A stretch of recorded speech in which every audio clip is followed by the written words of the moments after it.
Selon Donald Trump, la fin de la guerre est désormais entre les mains de Volodymyr Zelensky, avec 2 conditions sine qua non.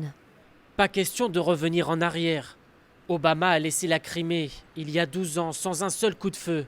Et pas question que l'Ukraine adhère à l'OTAN. Certaines choses ne changent jamais. Premier enjeu donc, la Crimée. Annexée en 2014, elle doit être reconnue comme étant russe pour le président américain.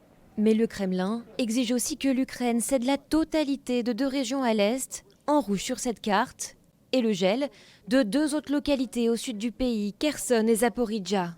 Des concessions que Volodymyr Zelensky a toujours rejetées. Vladimir Poutine ne réussit pas à prendre une région qu'il occupe maintenant depuis 12 ans.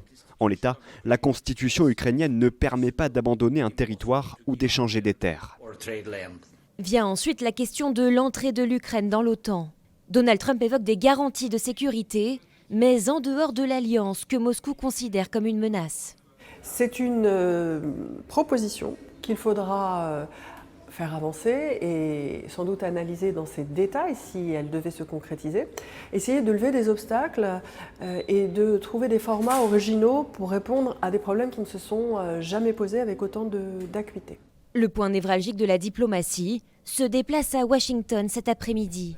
Donald Trump souhaiterait ensuite réaliser un sommet tripartite, le réunissant avec Vladimir Poutine et Volodymyr Zelensky.